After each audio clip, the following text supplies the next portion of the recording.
सिंदवाडा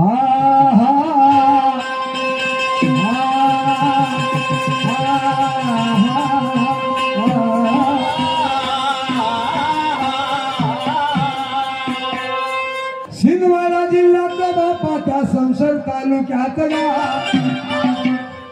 सिंदवाडा जिल्ह्यामध्ये संसद तालुक्यात त्या रमली गावात रमली गावात रमली गावात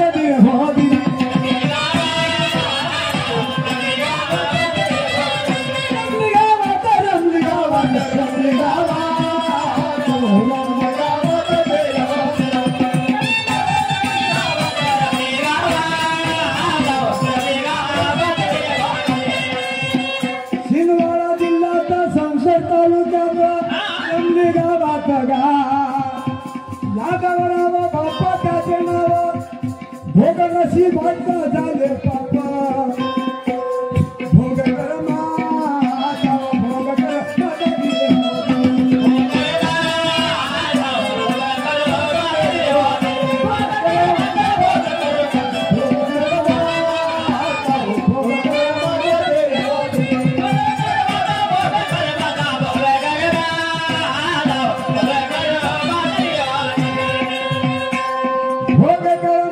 नाना भोग करा माता गा तशा यादवरावाला भाऊ होतो दोघं भाऊ होते हॅलो आणि जेव्हा तो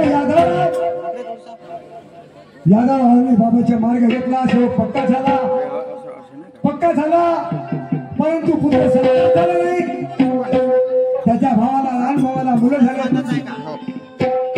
पत्नीचं मन बळकलं त्याच्या भावाने त्या भावचं मन बळकवलं बघा मार्गात येऊन सेवक झाला आणि दुःखी कसा झाला ज्याला काय परिणाम झाला भावाच्या सांगण्यावरून पत्नीच्या सांगण्यावरून काय अंत शेवटच्या एका स्त्रीला लागला म्हणून मी काय म्हणतो जर त्या सेवकाने कार्यकर्ते साहेबाकडे जाऊन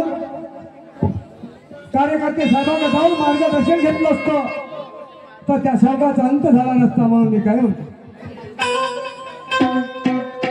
बाबा तुमच्याजीनं कार्य केलं महान उठून पडाले सारे भूत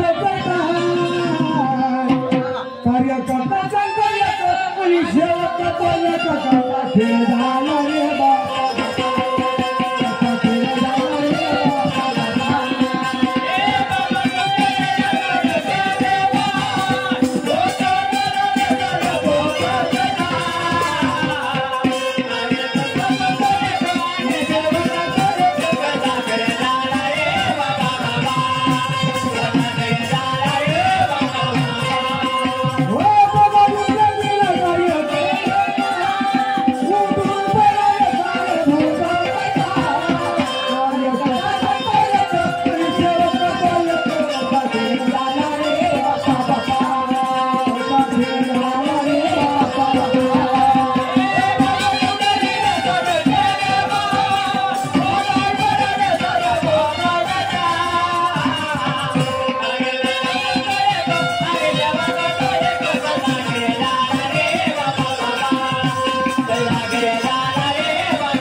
हो 20 वर्ष आपल्या लग्नाला झाले तरी पण आपल्याला मुलं बाळ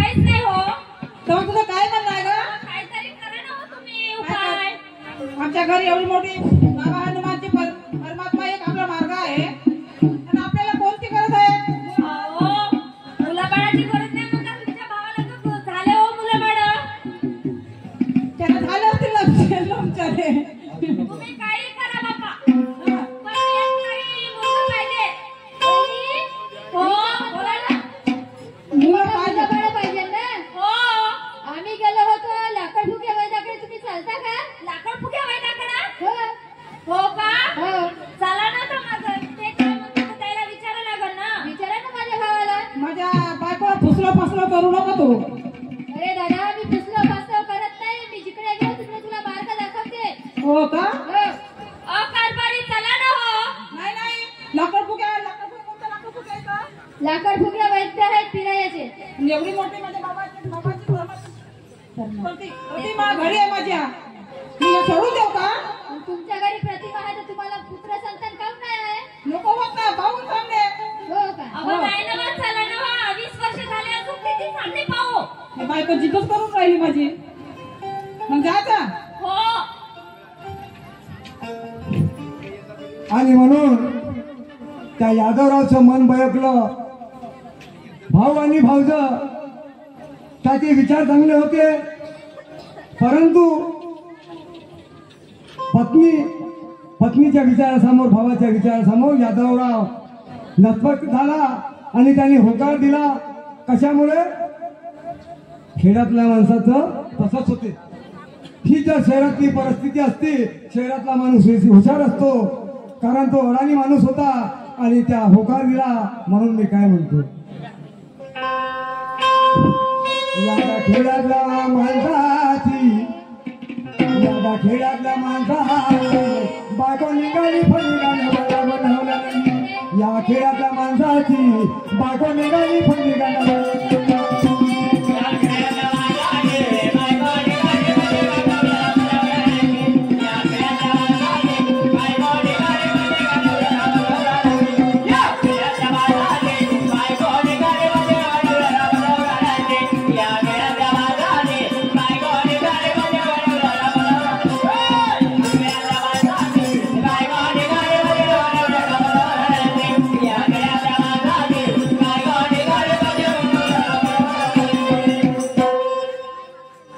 अशा प्रकारे त्यांना ना इलाजामुळे त्याने विचार केला म्हणे ठीक आहे तुम्ही म्हणता तर आपण वैद्याच्या गावाला जाऊ कारण त्या ठिकाणी त्यांना फायदा मिळाला होता लहान भावाला आणि लहान भावाला मुलं झाले होते म्हणून त्यांनी पैकवलं परंतु त्या यादवरावाने विचार केला नाही आपल्या कार्यकर्त्यापर्यंत गेला नाही आपल्या मार्गदर्शकला भेटला नाही 12 महिने हवं घडवत नव्हता शनिवार येत होता पूजा करत नव्हता छिंदवाडा जिल्हा संसद तालुका रमली नावाचं गाव त्या गावामध्ये यादवराव नावाचा सेवक राहत होता हा घटना कशी घडली माझ्या सेवक बांधवांनो ऐका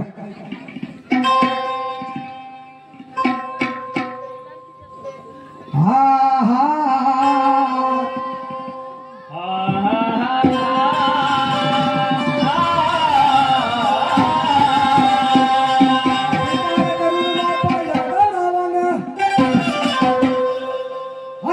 पत्नीच्या बापा सांगण्यावरून लगेच बापा ते वैदाक चालून गेलं वैदाच्या गावाला चला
नमस्कार नमस्कार.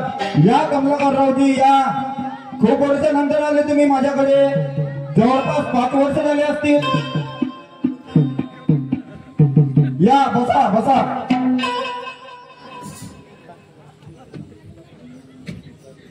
पाच वर्ष झाले आपली भेट झालेली नाही. 5 वर्ष पहिले तुम्ही आले होते माझ्याकडे. हो, माझ्याकडून तुम्ही रक्षा नेली. त्या रक्षाने तुम्हाला झाले का मुलं बाळ? किती झाले? एक बंदी क्रिकेटची टीम झाली असेल. हो का? आता कसं काय येणं गेलं माझ्याकडे? हो का? यादवराव पाटलाला आणलं. कशा करता आणलाय तरी माझ्याकडे? त्यांना बी मुलं बाळ नाही आहे ना, म्हणून आणलं. हो का? या यादवराव, समोर या इकडे. नमस्कार नमस्कार. या या यादवराव, माझी तर अघोरी विद्या आहे. हो, तर तुम्ही माझ्यापर्यंत आले तर तुम्ही माझ्यावर पूर्ण विश्वास ठेवा. तुमचे सर्व काम बरोबर होईल. हो, तुम्ही आता एक काम करा. तुम्ही आपला हात मला दाखवा. मी हाताने तुमचे भविष्य पाहतो. बरोबर आहे. आता माझ्या लक्षात आलं आहे तुम्हाला पुत्रप्राप्ती का बरं नाही झाली आहे, हे माझ्या लक्षात आलं आहे. अरे तुमच्या घरी ती बाबा हनुमानजीची प्रतिमा आहे ना, लंब्या सटकेवाली, तीच तर खरी कारणीभूत आहे. तीच तर तुम्हाला मुलं बाळ होऊ देत नाही आहे. गौरी विद्या, माझ्या बाबाच्या बद्दल तुम्ही काय तर बोलल्या तर मी कदापि तुमचा विश्वास करणार नाही. हो का? परंतु मी आता तुमच्या हातावर तुमची भविष्यवाणी पाहिली आहे तर तिथं असं दिसलंय की त्या बाबा हनुमानजीमुळे तुम्हाला मुलं बाळ झालेलं नाही आहे. मग आता काय करायचं? आता मी सांगतो तसं तुम्ही करा. तुम्ही जर त्या बाबा हनुमानजीच्या प्रतिमेला घराच्या बाहेर काढत असाल तर मी तुमचं सर्व काम करून देतो.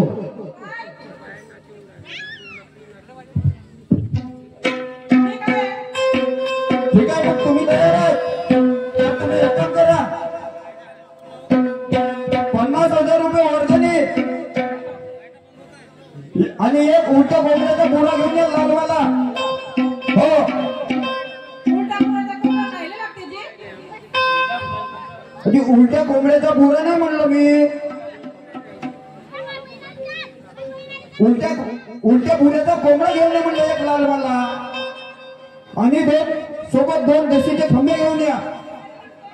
बाबा, ते मी देशीचे खंबे माझ्या आतमध्ये घेईल तेव्हाच माझ्या अंगात पूर्ण 33 कोटी देवी देवता येईल आणि तुमचं सर्व काम होईल. आणि 5 किलो खरका बदामा घेऊन या. पोटभर मीठ घेऊन या आणि चिमूटभर साखर घेऊन या. नाही, मी म्हटलं हे आलं तर चालेल का गोमित्र? नाही, तुमची विद्या तर चांगली नाही. तसं कारण काय? तुम्ही आपण एका घरी 50,000 खारका बदामा. आम्ही तर गरीब माणसं आणि उलट आम्ही पहिलेच गरीब. तुम्ही आता असं एवढी मोठी आम्हाला रक्कम ठेवली, आम्ही कसं द्यायचं? माझी फिक्स तेवढी मोठी आहे आणि मी एवढा नावाजलेला आगार वैद्य आहो. माझ्या नावात गजानन वैद्य लाकडफुके आहे. आणि हे बघा, सर्व जनतेला माझ्याकडून फायदा होते म्हणून हे पूर्ण जनता पहा इथे समोर आलेली आहे माझ्या दर्शनाकरिता. तर तुम्ही तयार आहेत का मी सांगेल तसं करायला? अशा प्रकारे बाप्पा वैदाने सांगू ना. अशा प्रकारे त्या वैदाने बाप्पा यादवरावला सांगू ना. आणि त्याचे बाप्पा मला गेले बिघडून. आणि त्यांनी ज्या प्रकारे त्यांना सामान लागते त्यांनी ते सामान सांगितलं. असे आय वडाची चालले दादा चालले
या काय साठी पाहिजे? बंपर काय साठी पाहिजे? बंपर याच्यासाठी पाहिजे की ते बंपर मी आतमध्ये घेतल्यावर माझ्या अंग पूर्ण डोलेल आणि पूर्ण 33 कोटी देवी देवता माझ्या अंगामध्ये येईल. तुमच्या गुरुविद्या मग चांगली आहे. माझी अग्निविद्या फार चांगली आहे, 1 नंबर नावाजलेली आहे. म्हणून बघा दर्शनाकरिता पूर्ण पब्लिक माझ्यापाशी आलेली आहे. आम्हाला पोरं करू द्याल ना? हो हो, तुम्हाला पोरं अवश्य होतील, परंतु मी सांगितल्याप्रमाणे तुम्ही करा. अशा प्रकारे बाप्पा त्या वैदानी सांगून तसे बाप्पा त्या यादवरावाने करुणा. जेव्हा त्या यादवरावाने त्या वैदाला प्रश्न केला का महाराज हे दारूचे बंपर कशासाठी आहे?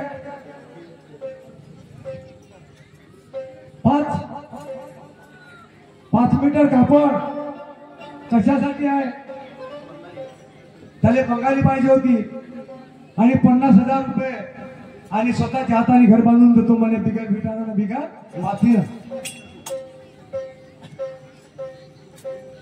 अरे आवळी आला कोंबड्याची, अरे आवळी आला मुळाची, अरे आवळी आला मुळाची, या दारूच्या पाण्याचे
तुम्हाला मान्य आहे का मी सांगेन तसं कराल का? जराच लागेल ना. तुम्हाला गांजाने त्याचे धरले, आपली पत्नीच म्हणते. ठीक आहे, मी सांगतो मग तसं करा. तुम्ही आता घरी जा आणि बरोबर रात्री 12 वाजता तुमच्या घरची बाबा हनुमानजीची जी प्रतिमा आहे ती प्रतिमा तुम्ही हातामध्ये घ्या आणि त्या प्रतिमेवर एक भलं मोठा तुम्ही दगड बांधा, जेणेकरून ती प्रतिमा वरती नाही आली पाहिजे. आणि त्या प्रतिमेला तुम्ही नदीमध्ये नेऊन फिरवा. हा, आणि मग पहा मी काय करतो ते. कसे तुम्हाला मुलं तर बघतो मग मी. पुणे बंदी क्रिकेटची टीम होईल तुम्हाला. हो, ठीक आहे या मग आता तुम्ही. वैदाच्या बाप्पा सांगण्यावरून वैदाने सांगितलं म्हणे यादवरावा एक काम करा, तुमच्या घरी जी बाबा हनुमानजीची प्रतिमा आहे ज्याची तुम्ही सेवा करता तोच खरा कारणीभूत तुमच्या परिवाराला कारणीभूत आहे आणि मनुष्याने तुम्हाला मुलंबाळ होत नाही. म्हणून तुम्ही आज घरी जा, रात्रीचे 12 वाजू द्या आणि त्या फोटोला भिंतीची काढून त्या फोटोला भल्ला मोठा गुंडाळा, भल्ला मोठा दोन गुंडाळा, जेणेकरून ती फोटो पाण्यावर वळाली नाही पाहिजे. त्या फोटोला पाण्यामध्ये नेऊन टाका आणि खरंच तुम्हाला पुत्र संतान झाल्याशिवाय राहणार नाही अशी त्या वैदाने आकाशवाणी केली आणि यादवराव निघून गेले आपल्या घरी. आणि घरी गेल्याच्या नंतर त्या यादवरावांनी आपल्या पत्नीला फोटो बनवण्यासाठी आवाज मारला.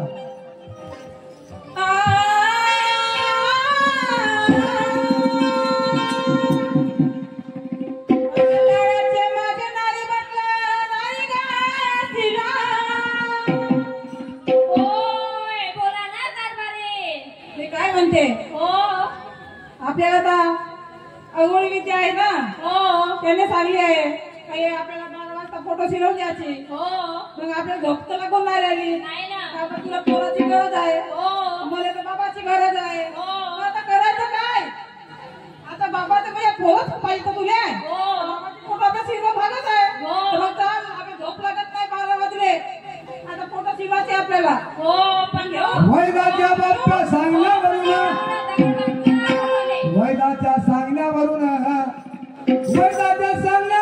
बाप्पा फोटो नदीत नेऊन तुम्ही टाकून द्या असं त्या वैदाने सांगितलं. आणि म्हणून यादवरावाने काय केलं,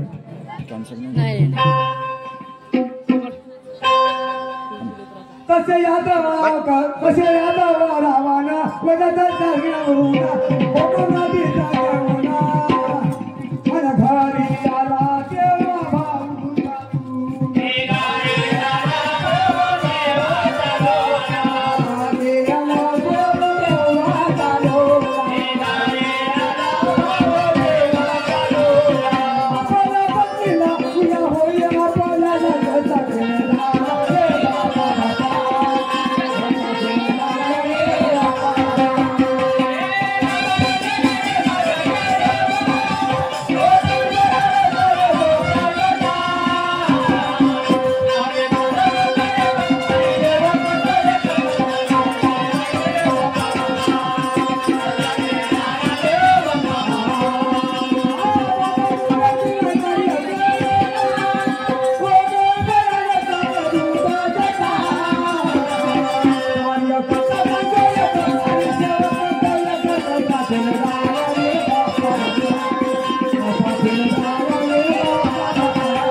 यादवरावाने बाप्पा वैदाच्या सांगण्यावरून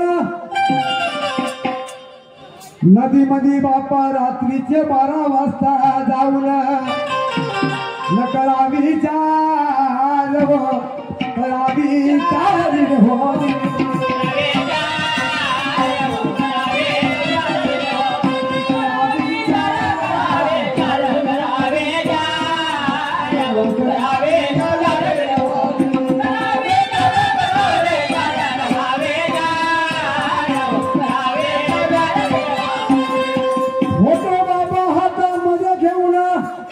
यादवरावला बाप्पा गेला निघून गेला नदीवर गेला नदीवर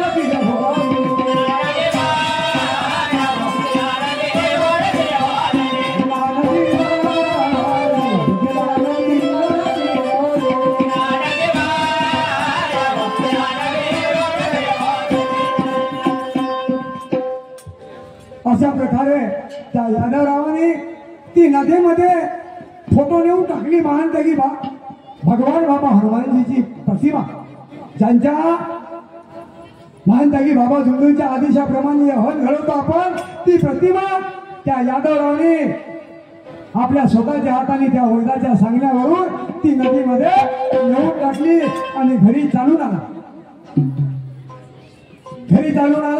आणि घरी चालून आल्याच्या नंतर यादवराव म्हणते आपल्या पत्नीला, आता काही चिंता करू नको, आपल्याला मुलं होणार आहे, तू कशाची चिंता करू नको.